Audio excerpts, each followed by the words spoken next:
Good job, brother. I'm sorry. I'm sorry. We wasted one of your years. I'm sorry. Hey guys, welcome back to another video, this time on the Houston Texans. Sorry so much for the delays. I've been working on 3 videos, which should be dropping weekly now, so stay tuned for that. But for this set, I'm trying something a little different. I'm actually doing collapse videos. A lot of you guys requested that I try this out in the last video, so I hope you guys enjoy it. Be sure to comment any suggestions you have on how to improve this style of video. As of right now, I have an Eagles and Patriots video coming out soon, but let me know what you want to see next. One final thing, I noticed that 92% of you guys are still not subscribed to the channel. Please consider subscribing, it really helps support the channel. But without further ado, let's get straight to the video. After going 12-4 in 2012 and then 2-14 in 2013, the Texans quickly fired Gary Kubiak, replacing him with Bill O'Brien, commencing a reign of terror.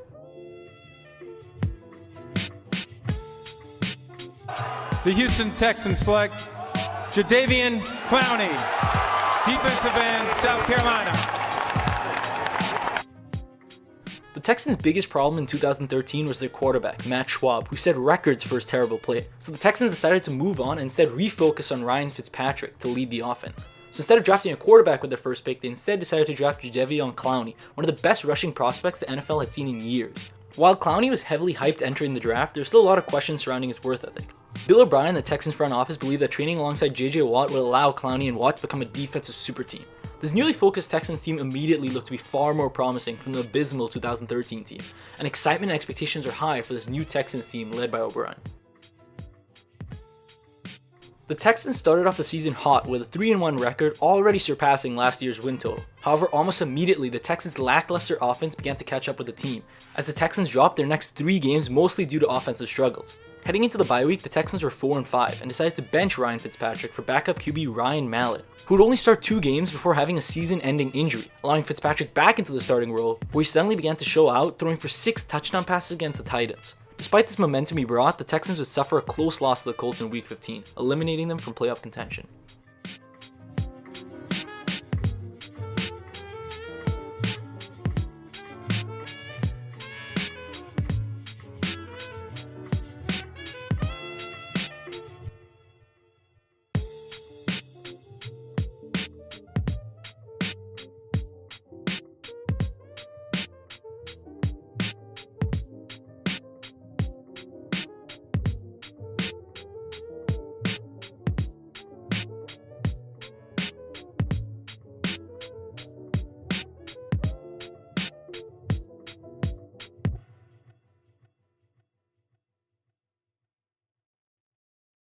The Houston Texans select Kevin Johnson, defensive back, Wake Forest. On draft night, the Texans were largely stuck, as they weren't bad enough to draft a back then franchise QB in Marcus Mariota or Jameis Winston. So instead they were stuck with Brian Hoyer or Ryan Mallett as their starting QB. The Texans ended up choosing Brian Hoyer for the starting role with the expectation that Ryan Mallett might step up midway through the season, and decided to instead draft cornerback Kevin Johnson with the 11th pick.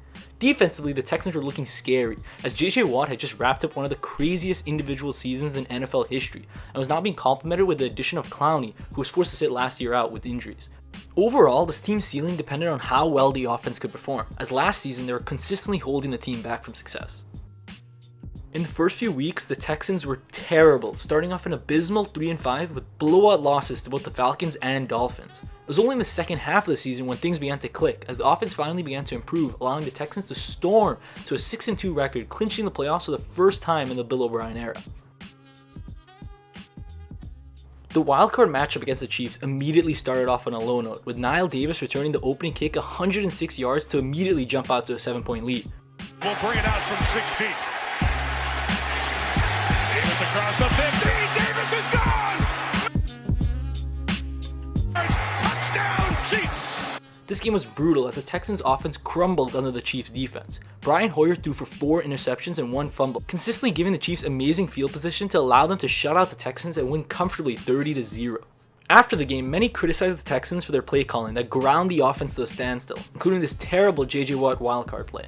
Junior year, he takes and runs behind Wilfork and gets stopped second effort. He's going to lose 2 yards. At this point, none of the fans or media knew exactly who was the problem, and the Texans quickly assigned the blame to 3 assistant coaches who were immediately fired after this loss. This loss turned out to be a warning for the years to come under Bill O'Brien, but the biggest takeaway was that the Texans desperately needed a decent quarterback. Before we get into this video, I need to give a huge shout out to the sponsors, Manscaped. Now, Manscaped is the #1 company for men's below the waist grooming. They offer precision engineered tools to protect your family jewels. Now, as you know, it is incredibly important to stay clean down there. No one wants to be exploring the forest with you, but without the proper tools, it can be incredibly dangerous. Before Manscaped, I was constantly nicking my balls, but thanks to you guys, Manscaped decided to hook me up with a bunch of tools from the Perfect Package 3.0 kit. In this package came the Lawnmower 3.0, which is the best trimmer ever. Thanks to their advanced skin-safe technology, I no longer have any grooming accidents. Not only did they hook me up with their incredible razor, but I also got their Crop Preserver Ball Deodorant and Moisturizer. If you really think about it, we put deodorant on our armpits but not our balls. Just imagine how bad it smells after a long day.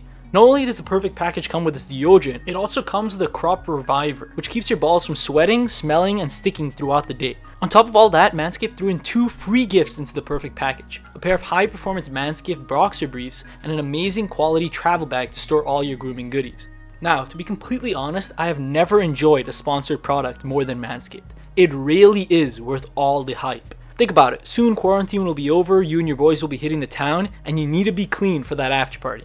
The best part is that you guys get an amazing discount. Using my code ANK at manscaped.com, you get 20% off and free shipping. So click the link in the description and unlock your confidence by using the right tools for the job with Manscaped. Without further ado, let's get back to this video.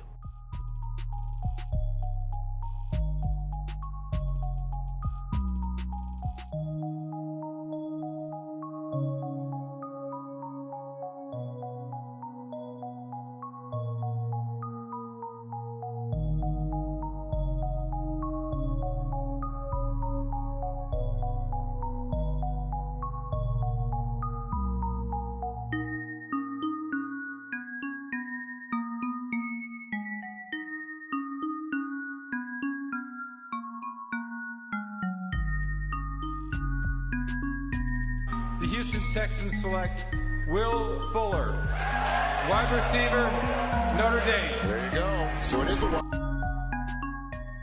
During the offseason, the Texans thought they'd finally found their franchise QB after signing Brock Osweiler as a free agent.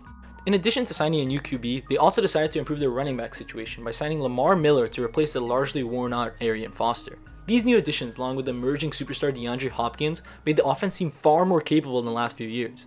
The bad news was that JJ Watt had recently been injured and was unsure whether or not he could be playing the entire season. Despite losing their #1 player, the offense still looked incredibly strong, with Clowney and Whitney Merciless leading a terrifying rush defense. Overall, it seemed that the Texans were finally ready for their breakout season, and the expectation was that the Texans could finally have a solid chance of hoisting the Lombardi Trophy. In the first few games of the season, the offense struggled to find its groove, underperforming slightly from expectations with a couple of rough stretches, including another shutout, this time to the Patriots.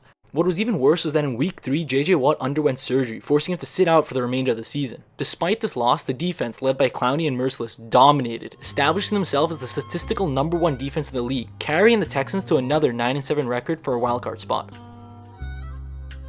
In the first round, the Texans faced an easy matchup against the Raiders, who were forced to start quarterback Connor Cook for his first ever NFL start after Derek Carr broke his fibula. Cook was stifled by the Texans defense, throwing 3 interceptions and failing to start any real momentum down the field.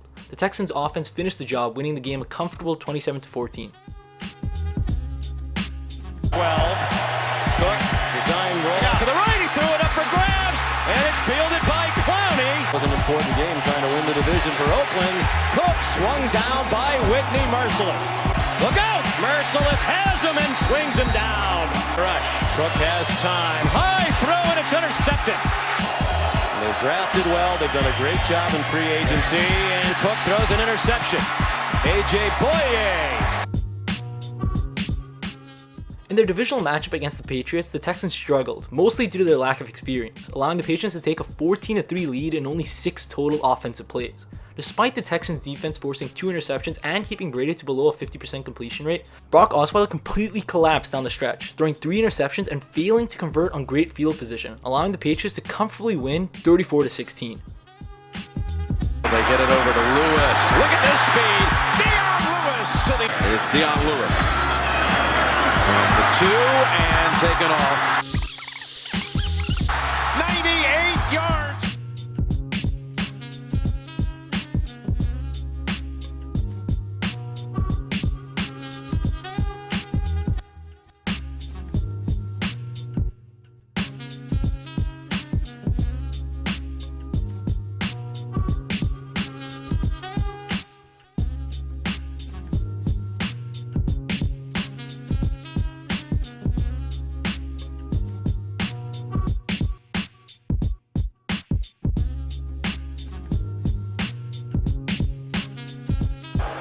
the Houston Texans select Deshaun Watson.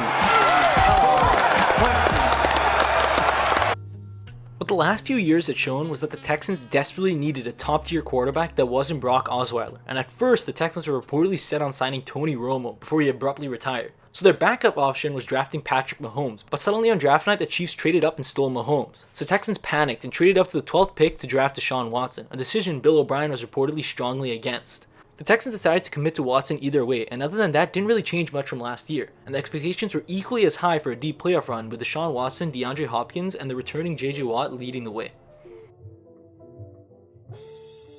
Heading into week 1 is where everything started to unravel. There was a lot of debate on whether to start Tom Savage or Deshaun Watson for the season opener. Bill O'Brien was still not sold on Watson and believed that Tom Savage gave the team the best chance to win. So after 3 preseason games, O'Brien decided to start Savage going into week 1.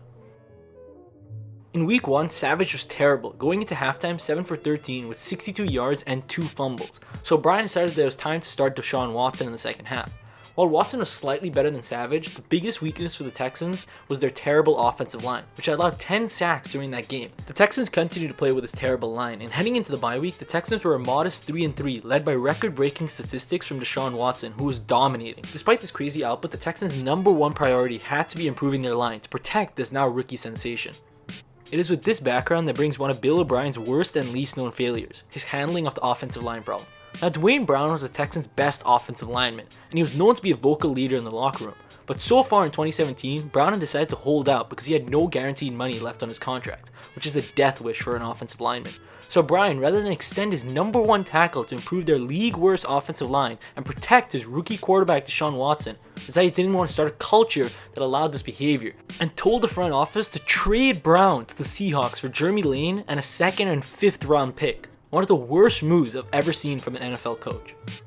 The following week, Watson got injured at practice, sidelining him for the rest of the season. Watson's injury, along with a terrible trade, kept the Texans as the league worst in total pressures and sacks by a wide margin for the rest of the season, losing 9 out of their next 10 games behind an offense that could barely even start. While O'Brien's trade had a terrible short-term impact on the team, the long-term damage of this trade makes it even worse, which you'll see later on in the video.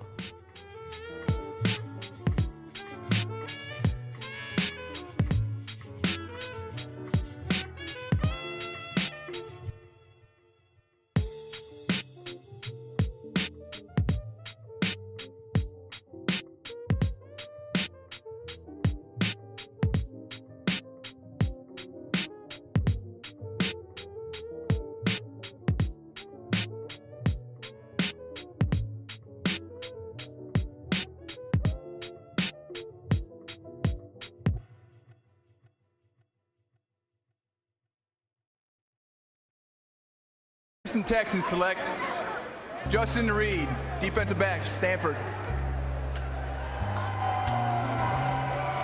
The biggest focus during the offseason was on building a decent offensive line, a goal which they once again largely failed, especially in the tackle positions. Heading into the 2018 season, the Texans had Julian Davenport, Shontrell Henderson, Martinez Rankin, and Kendall Lamb, all of which when playing their best are mediocre. While the tackle situation was by far the worst, their offensive guards were also terrible, leading them to signing Zach Fulton and Senio Kelemete, more mediocre players. However, other than their offensive line, the Texans team looked dangerous as Watson was putting up insane numbers before his injury, and it seemed that JJ Watt was going to be returning at 100% for the first time in years. All this followed by the emergence of Hopkins as one of the best wideouts in the league, and it seemed that the Texans were at the verge of a Super Bowl run. These preseason projections seemed to be way off in the first few games, as the Texans started 0-3 for the first time since 2008, but the Texans managed to turn it around in week 4, winning 11 of their next 13 games to end with an 11-5 record. Heading into the wild card, the Texans had a ton of momentum, but so did the Colts, who had started the season 1-5 before winning 9 out of their next 10 games. In their matchup, the Texans looked completely out of their element, as they converted an abysmal 3 of 13 on third downs, allowing the Colts to take a 21-0 lead. The Texans did manage to score a touchdown in the fourth quarter, but by then the game was already over, and the Texans lost once again in the wild card. After the game, many criticized both Bill O'Brien's conservative play calling that limited Watson's opportunities to score even when the Texans were down, and the Texans' terrible offensive line, which was establishing itself as one of the worst lines in the league. Overall, it was clear that something needed to change if the Texans wanted to have a chance of advancing any further than the first round.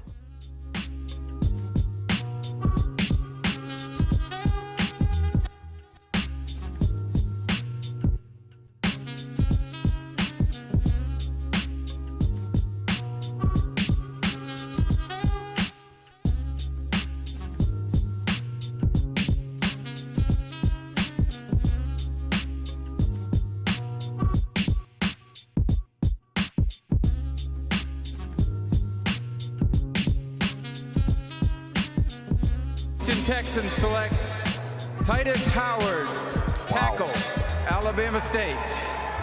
Titus Howard is 5'50". At the start of this video, we could clearly see that the Texans had an eye for talent and were consistently grabbing great talent through the draft and free agency. However, in the last 2 seasons, as Bill O'Brien rose to power and fired those in charge of grabbing those amazing players, the quality of each offseason had fallen drastically. This year was no exception, as the Texans' #1 goal was upgrading the line, which they failed to do. They drafted an incredibly raw Titus Howard, who was not ready to be that instant impact tackle that the Texans desperately needed. Perhaps in realizing that his offensive line wasn't going to cut it, Bill O'Brien, in an act of desperation, made one of the worst trades in NFL history. Remember a while back when I said that the Dwayne Brown trade's long-term impact will become evident later on?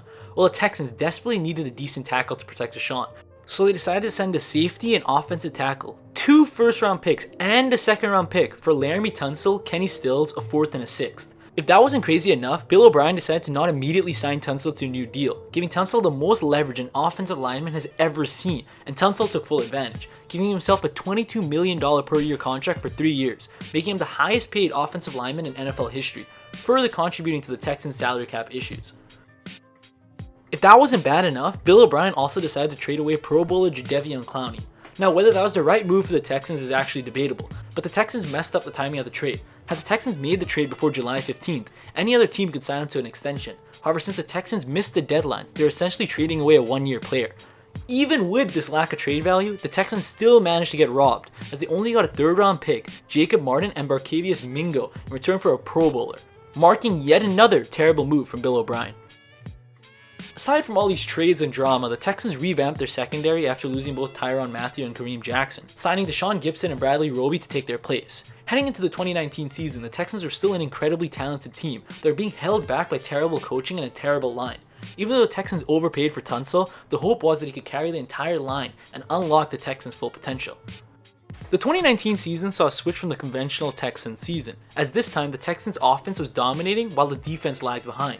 JJ Watt was injured for long stretches of the season, causing the Texans to drop to the 3rd worst sack percentage and 2nd last in quarterback pressures. While the defense was not as dominant as previous years, the Texans still did manage to finish with an 11-5 record, good for a wildcard spot.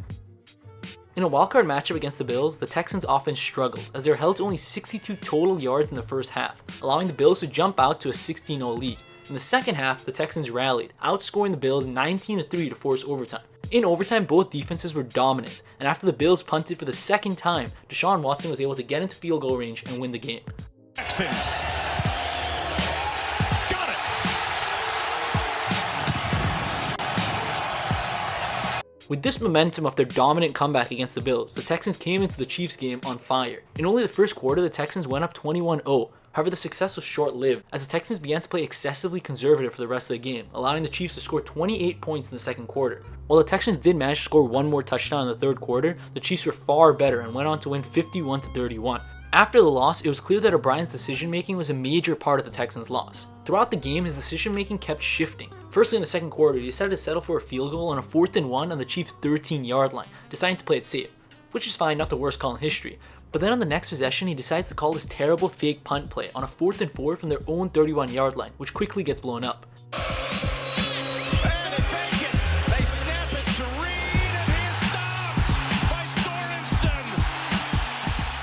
For the rest of the game, O'Brien followed this weird conflicting game plan to destroy the Texans.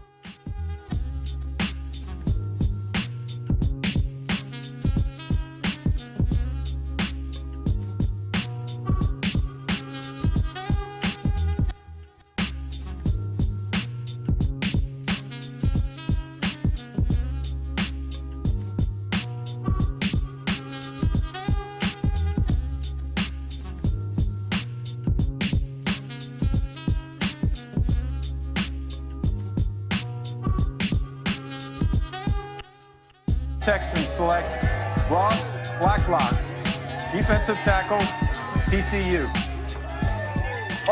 During the offseason, yet another terrible O'Brien trade. He decides to trade away all-pro receiver DeAndre Hopkins for close to nothing. There are a lot of reasons why Hopkins wanted out of Houston, and in an interview with Sports Illustrated, he explained that O'Brien made no attempt at establishing a relationship with him, despite being the star receiver. He also accused O'Brien of making offensive comments comparing him to Aaron Hernandez and disrespecting him for bringing his baby mamas to the facilities. Even with all that, the worst part is that in exchange for DeAndre Hopkins and a 4th round pick, O'Brien only received a 2nd round pick, a 4th round pick, and David Johnson. Once again, showing O'Brien struggled to receive any valuable assets in return for incredibly valuable players. Heading into the 2020 season, the Texans were a shell of the talent that they were a few seasons ago. The Texans were a team full of talent built by amazing scouting that was slowly picked apart by Bill O'Brien's ego. The only players left were Deshaun Watson and aged JJ Watt, tasked to carry the load of a falling organization. While both Watson and Watt did manage to pull through some victories against the Jaguars, Patriots, and Lions, it was clear that the team would be forced to undergo another rebuild process, as they were a completely hollow team, ending with a 4-12 record.